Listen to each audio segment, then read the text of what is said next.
আসসালামু আলাইকুম। আপনারা সবাই কেমন আছেন? আমি ভালো আছি আলহামদুলিল্লাহ।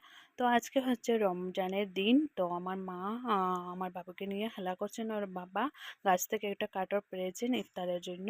তো এখন দেখতে পাচ্ছেন সবকিছু একটু শেয়ার করছি। এখন আমার বাবা বাজার করে নিয়ে এসেছিলেন মাটন, ইলিশ মাছ, পাপিয়া নিয়ে এসেছেন। তো এখন দেখতে পাচ্ছেন আলুটা আমি কেটেছি আর দুধটা কেটেছি পকোড়া বানানোর জন্য। চানাটা মা ভিজিয়ে রেখেছেন, এটা ভাজা করা হবে। আর ডেঙ্গা আলু দিয়ে ড্রাই ফিশ দিয়ে রান্না করা হবে।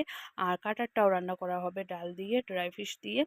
তো এখন সবকিছু রান্না প্রিপারেশন চলছে তো ইফতারের জন্য। তো এখন ঝিঙ্গা আলু ইলিশ মাছ দিয়ে রান্না করা হবে।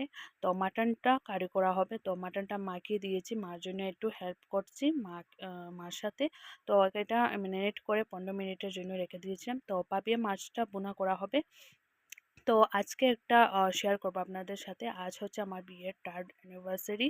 তো আমার হাজব্যান্ড উনি আমাকে ফোন করেছিলেন, উনি আসবেন। তো আসবেন আমাদের বাসায়। তো জাস্ট আমাকে ফোন করে বলেছিলেন যে আমি আসবো। তো এখন দেখতে পাচ্ছেন আমি আসরের নামাজটা পড়ে নিয়েছি। তারপরে আমি রান্না চলে গেলাম রান্না করতে, এটা পকোড়া বানানোর জন্য।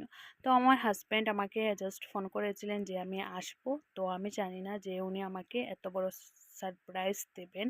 তো আমার জন্য অনেক বড় সারপ্রাইজ।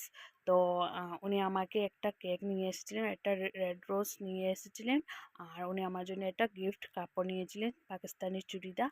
তো আমি অনেক খুশি হয়েছি রমজান মাসে উনি আমাকে এত বড় সারপ্রাইজ দেওয়ার জন্য। তো আমাকে জাস্ট বলেছিলেন আমি আসবো।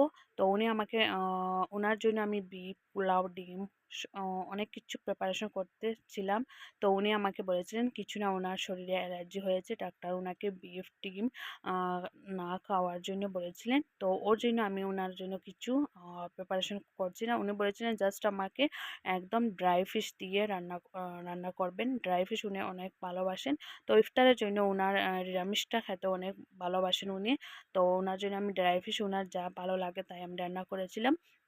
তো এখন দেখতে পাচ্ছেন কেকটা আমরা ইফতার করার পর কেকটা কেটেছিলাম। তো আমি আমার বোন ছিলাম, আমার ভাই ছিলেন। তো আমরা একটু এনজয় করলাম। তো আমার হাজব্যান্ড আমাকে রেড রোজ দিয়েছিলেন।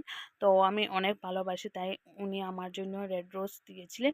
তো আমার ভিডিও ভালো লাগলে প্লিজ আমার চ্যানেলটা সাবস্ক্রাইব